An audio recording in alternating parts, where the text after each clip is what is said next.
Hello, everyone. This is Cells at Work, Episode 7 review. My name is Jeff, and with me, as always, is Coby and Torie. Say hello, guys. Hello. Hello, guys. That never gets old. Haha, it's a classic humor. You keep setting them up, I'll keep knocking them down.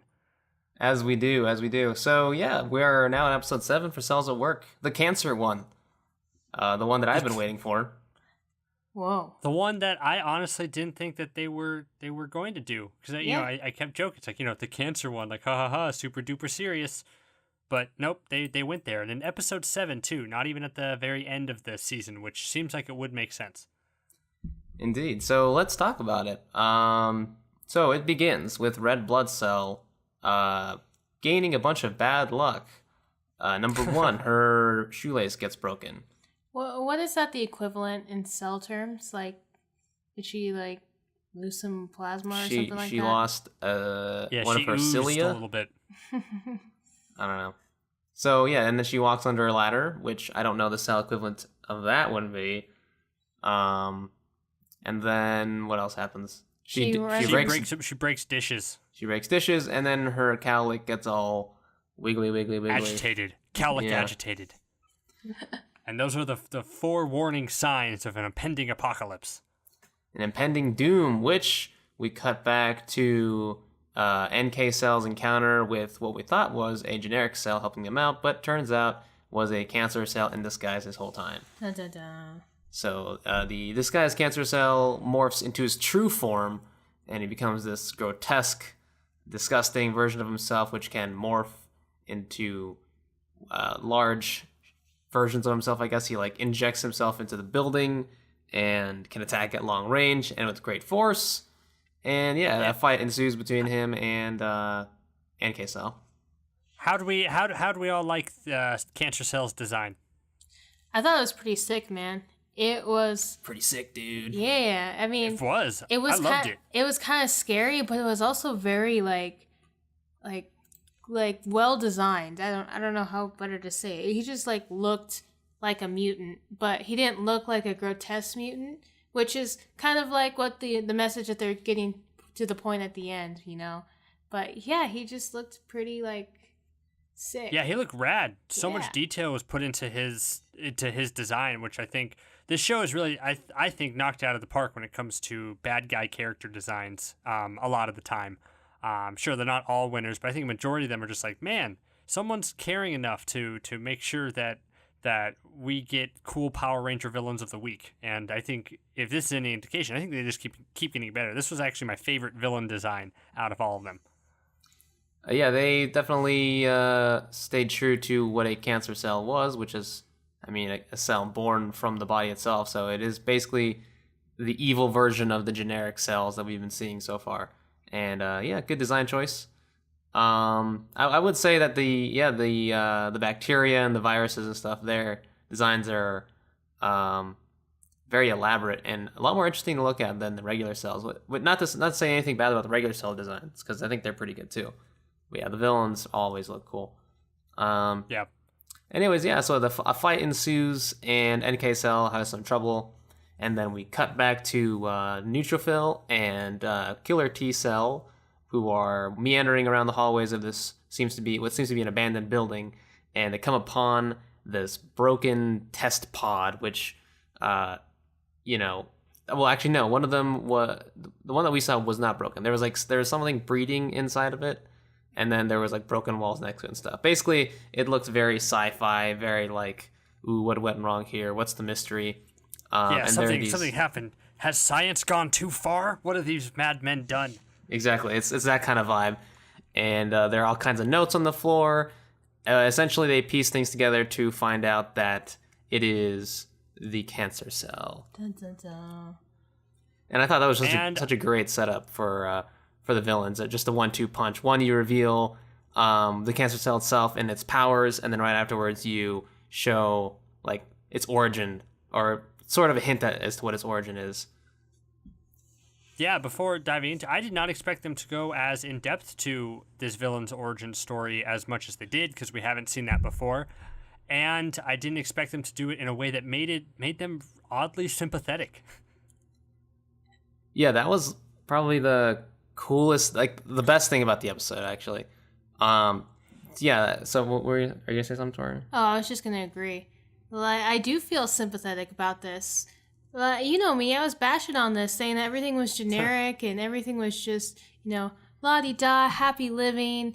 Everything just comes to a conclusion. The typical tropes that usually go on with these kind of slice of lives. But man, it got deep, it got dark, and it got emotional. By the end of it, I was like, oh my God, I feel so bad. Yeah, because here we have a villain that isn't really a villain, who didn't ask to be made. He was made because a cell just couldn't do his job properly. And then all of a sudden, he's labeled a freak and an outcast. And then even as a small child, he's hunted and murdered, and all he hears about, kill, kill, kill, murder him. And then, it's not his fault that he turned out the way he did. Yeah, it was such a clever piece of storytelling. Like I could never have imagined that it would go this way. That they would be able to make one of the most, like, I think, we as a society as well despise these cancer cells, and we hate cancer. Everyone hates cancer. Fuck cancer. But like the way that they were able to give this most despised being a shred of sympathy from the audience, I think was so just amazing, and it was very interesting to watch, and it actually made me feel quite bad for the little guy, the little cancer cell. Yeah. Sorry, cancer cells. Because he didn't want to be where he was, and he was forced to. And I think when the show is all said and done, I think that's the moment that I will go back to as when I tell people, like, what's good about the show. It's like, well, there was this one episode about cancer cells, and it made cancer cells a little bit sympathetic, and they'll look at me like I'm crazy. But they did it. Yeah, I mean, if this was I'm not saying it would be a good first episode, but if we didn't see anything previously and we just saw this episode, I would have been on this board, like, with this anime from the start. It's just beautifully executed, and to make them appear as kids, like have a flashback when he's kids and they say he was created in one day, that's all it took, and his life was already destroyed, and he sees his friend get killed by these immune cells because of who he is, and they're trying to escape and it doesn't work, and he is just so sad. Who knew that cancer was so sad? Yeah, who knew cancer was sad? Yeah. Yeah, so we'll talk, I guess, more about it, but I guess lead into, because what this leads into is the final fight, right? Yeah, so basically, so essentially the fight breaks outside, and it's Neutrophil, it's Killer T, it's NK. They're getting beat up by Cancer Cell, and that's when he has his expository story, where he goes into his past, which we already discussed. And I think another thing I want to say is this episode was very informative. I learned a lot of things from this show, but I think in this episode in particular, I learned a couple things that I think will stick with me for a while. Just the fact that apparently thousands of cancer cells are produced in the body, even in like healthy people. Like, because I always thought cancer was just cancer, like cancer cells appear and now you have cancer. But I guess apparently not. I guess cancer cells can appear and you will not have cancer, if that makes sense. Because this kind of thing happens all the time, that you'll have these bad cells appear in your body, and that's what the immune cells are for taking down those rogue cancers so that you don't get cancer. So that was very interesting. And then the other thing I learned during the fight was, so I guess I'm getting ahead of myself, but okay. So basically, the big fight breaks out. The three cells are down and out, and at this point, I honestly thought, I was kind of wondering how they were going to get out of this, because it added a lot of, I think, tension to the moment. I mean, this is Cancer Cell, right? Yeah, like, he's the big bad. Yeah.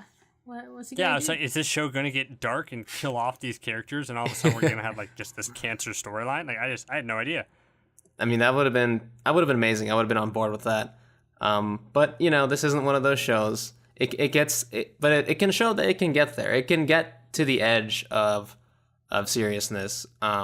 but it always pulls It's a back almost immediately, which, that's fine. I think I expect that from the show at this point. Yeah. Yeah, it's a point to its quality, though, to like where it makes you at least believe that it is a possibility. Yes. That, that this bad stuff is going to happen. Because this whole anime has this undertone of like darkness to it about these cells doing their jobs to either the body's detriment or these horrible diseases that come in. And even though they're all these light, fluffy characters, they just horribly murder and kill with like, no remorse or sympathy of us. So the show can go there, as you were saying. It always pulls back.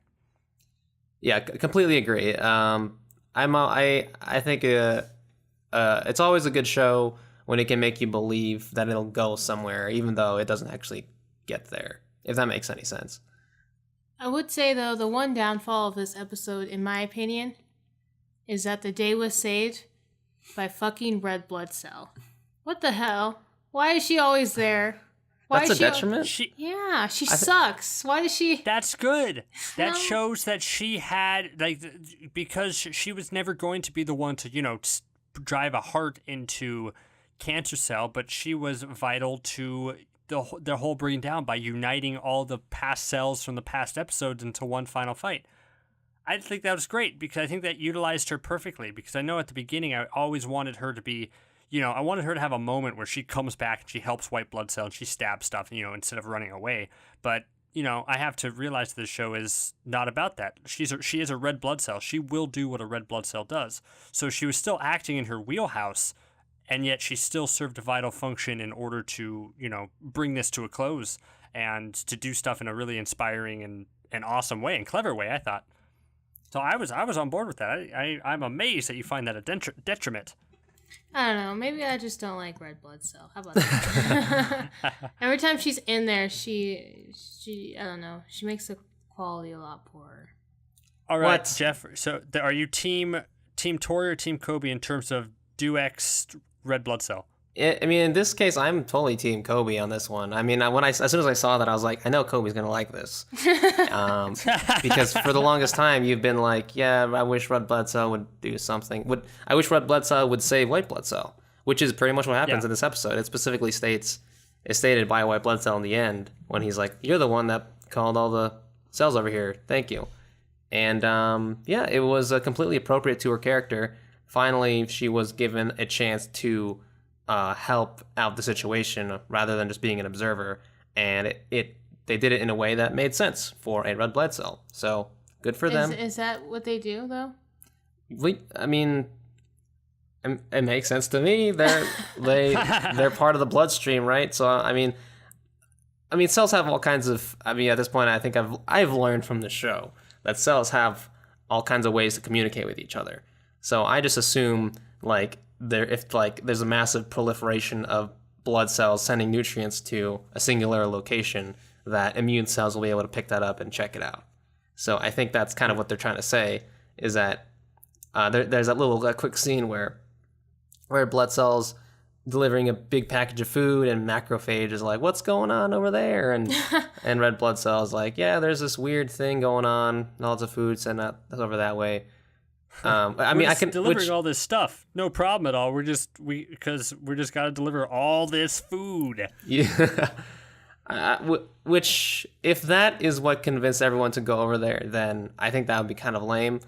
I only assume that outside of that scene, Red Blood Cell went out and rallied all the other cells, because in that scene where all the cells have gathered, all the immune cells have gathered, she's the only non-immune cell there. She's the red blood cell amongst all the immune cells. So I guess from a story perspective, I'm just gonna think, yeah, it was her. I don't know. I thought it was macrophage, because after that same scene you just described where she says, "Oh yeah, we're just bringing all this to this weird complex," macrophage gives like her a look, like a very long look, like Nani? But she thanks him afterwards. Like, I thought, doesn't macrophage thank her for uniting all of them? I don't remember that one. Maybe. I know white blood cell definitely does. Yeah, maybe. I'm giving red blood cell credit. Yeah, I'll give her credit too. Why not? Because then we get all of our cells. We finally get, because all these episodes have been little separate plots, right? Like every episode has a new type of cell, but like this episode brings them all back together for one awesome fight scene. Yeah, that was kind of really cool. It's nice to see the body cooperating together against a common enemy. Yeah, after a few episodes of the body working against itself. Yeah. Yeah, it's another credit to the show that it's able to build this cast of characters over so many episodes and then bring them all together, and that we're still able to recognize who they are. Like, I can point to a cell and be like, yeah, I know that one. If you point to a real cell, like a real life cell, no, I can't do that. But in this anime, most certainly I can tell you what that cell is, and I can give you a reasonable guess as to what exactly it does. So thank you. Yeah. Was there a cameo of Basilphil where he did? Yeah, he did nothing? some shit. Phil was there. He was there. He didn't have to. He was so deep because I was so my girlfriend and I were we were looking for him specifically because we knew he was out there. It's like everybody else is here. Basilphil should be here, and he was. Yeah, he didn't have to say anything. Yeah, you know he was saying shit during the whole fight. Yeah. They gave him his own dedicated still frame, which is like, I think hilarious that they went out of their way to do that, even though he didn't have to say anything. That's funny. Yeah, that's pretty hilarious. So yeah, big fight ensues, and finally, this is the one I wanted to get to. So basically, NK Cell pulls a sick prank on Killer T by telling him to jump into the wrong direction, and he gets into the stream of the B cells, magic fluid juices, and NK Cell starts laughing, and that powers her up. And I was like, what is this madness? And apparently, laughter stimulates. Okay, so I gotta admit, I don't completely understand what happened because the text went up way too fast. Can we talk about that real quick? In this episode specifically, the text went up like for a second, and then it went away. Yeah. Like there was like 3 instances of that where it's just like flash. Like, yeah, what? No, seriously. I wanted to know about this. Yeah, they are seriously listening to Torie on this one. Like, they took out the narrator. I think I only heard the narrator once. And usually, whenever there's text up on the screen, the narrator will take its time to like read through every single line. But no, this time it's just like boom, boom. Yeah. Well, okay. I'm so glad that they didn't have the narrator narrating through this whole scene because that would have just ruined the moment. And I'm glad they've toned her down. But what's the point of putting text on there if you're gonna flash it for 1 second? What? This is your fault, Torie. Yeah, I blame It's Torie. all on you. Oh no. You have more influence than you think. You're Jimmy Stewart in It's a Wonderful Life. You've wished that you were never born, and now you got your wish, and now you see how horrible things are with that. So I hope you're happy. Oh man. You gotta live with that. Well, couldn't they just tone it down a little bit? Put it on there for me to read it. I think really there was just no time. That's my one problem with this episode is that they had to speed through everything in order to have the resolution. Yeah, it was really cool, but it just was fast. Yeah, they should have cut the scene in the beginning. That would have saved some more time. with red blood cell. Yeah, probably. They probably could have done that, and it would have been just fine. But I think they needed her presence in here somehow, especially for the end when she rallies everyone. But yeah, essentially they traded scientific knowledge for the audience in exchange for the pacing not being ruined, essentially. Mm-hmm. And I mean, we have a pause button. It is the current year. I guess it is this current year. You're listening during this current year. Yeah, it's that current year. Mm-hmm, that's right. So you could just pause it if you really wanted to read it, which I did really want to read it. Anyways, we actually went back and listened to watch that laughter thing. It's because like laughter releases like peptotides like to the brain, and that powers up them or something. That is so cool. That's like that whole laughter is best medicine thing. Yeah. So is laughter the cure to cancer? It's legit, apparently. Well, take that chemotherapy. Yeah. Yeah. Fuck chemotherapy. Yeah, we replace it with. You should go to a couple comedy tours. You're good. So then the ending I thought was really interesting because most of these episodes end on a joke, and I think what I always go back to is the flu episode, right, where it's like they defeat the flu, and then all of a sudden another flu comes up, and it's like, oh no, this is super flu, and then there's a big laugh because T Cell gets knocked out, and then I remember I was thinking like, oh shit, there's another, how are they going to do this? But then that's just a joke that they play off, right? Mm-hmm. But this one in particular, they had this chance to close the door on the cancer cell, but they made it seem like something else was coming, like that this was going to go again, which was interesting. I want to hear your guys' thoughts on that end scene. Yeah, so in the final scene, before the neutrophil deals the final blow, he allows the cancer cell one last monologue, and that's when Cancer Cell laments that he won't be able to make his mark on the world, and he was supposed to be an immune cell like everyone else, but instead he was born the wrong way, and they all turned on him and killed him, and that no one will ever remember his grievances or his anger or his emotions.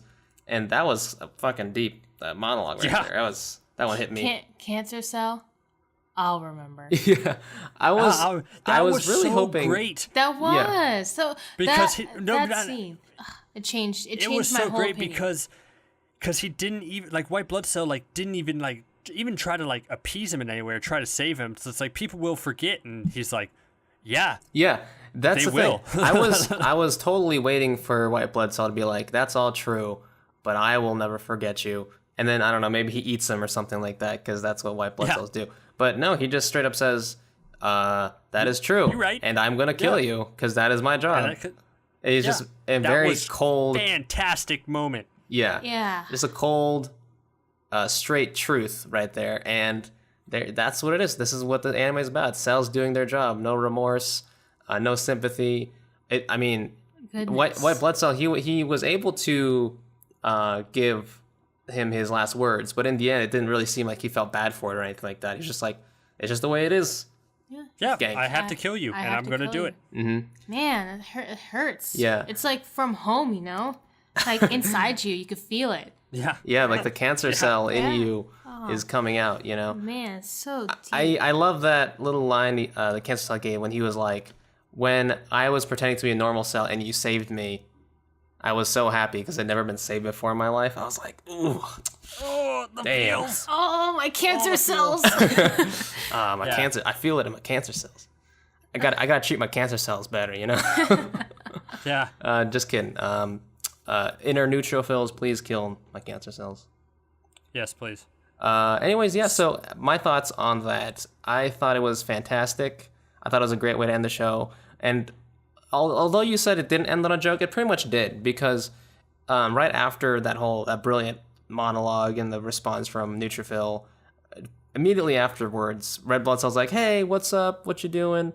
And then it goes back to being super fun, happy, fun time with the cancer cell. He has that comedic X's on his eyes that indicate that he is in fact dead. No, I mean it switches the tone though, because afterwards they repeat the scene where he says, that's true. He did give that quick flashback to where he said, Cancer Cell says, I don't mind losing to someone like you for now.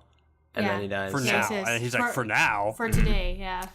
Yeah, I mean, I took that to mean that, it's just like any other thing, bacteria, virus, cancer will be back, and Neutrophil will have to neutralize it again. Yeah, but it wasn't super happy tone by the end. That's true. A haunting, lingering doom. Mm-hmm. Which is fitting of Cancer Cell, I think. So yeah, I mean, good. I always complained about this anime, saying that the cells were very dry cut. Like they're meant to do what they're meant to do, so their emotions and feelings are very up to that task, so that they never really show. They're anthropomorphic, but they're not really emotionally. They are just doing what they're supposed to be doing. But this episode changed that, in my opinion. It made you feel for something that you're not really supposed to feel, and I don't think you can really put that down or anything. It was all good. It was all very good. I can't complain. Yeah. I can't either. So why have this at episode 7 is what I keep asking myself.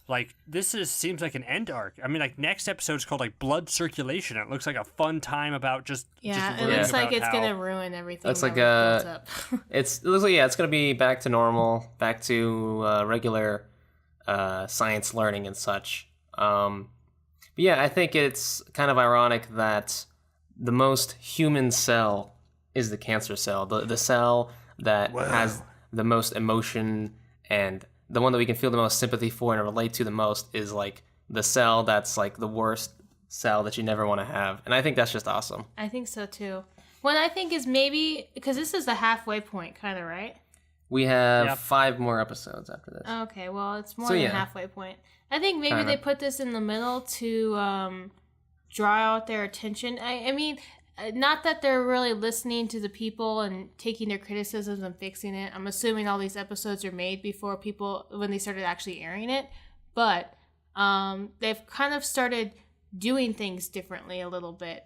Like the narrator, they don't bring her up as much, and they kind of like, through their explanations, kind of like say things like, oh, I am powered by laughter, instead of saying NK cells, they do this in order to power down and blah blah blah, like explaining things. And then they're actually showing and not telling. Yeah, so I think maybe this was a way to show that they've actually, making a change into the anime, or it's an episode that, in case people have already started losing interest, they'll bring them back in. Yeah, it's possible. Well, hopefully, because, though, they bring in characters they like Basophil. Yeah. Yeah, they show them for a cameo. I hope they continue this trend of doing things a little differently, because I think the anime could potentially be on an upswing right now. I mean, I've always liked it, but the fact that it could potentially be even better by the end of it has me kind of excited. Even though the next episode seems very normal, I'm open to it.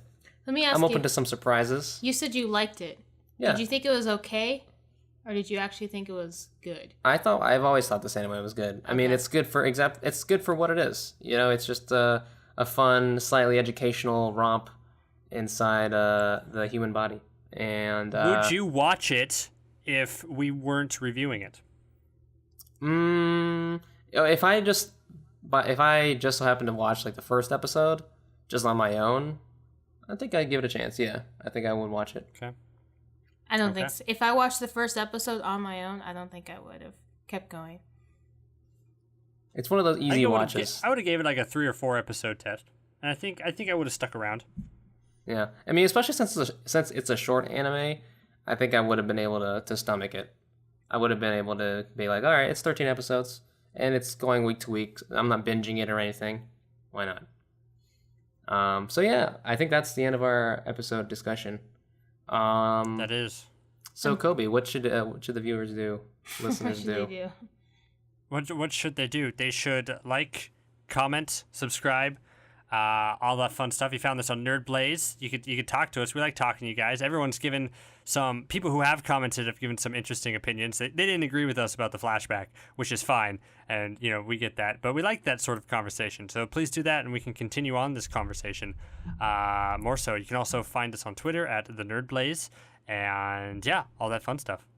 All that fun stuff. Yeah. Thanks for listening. Have a good one. See you later. See ya.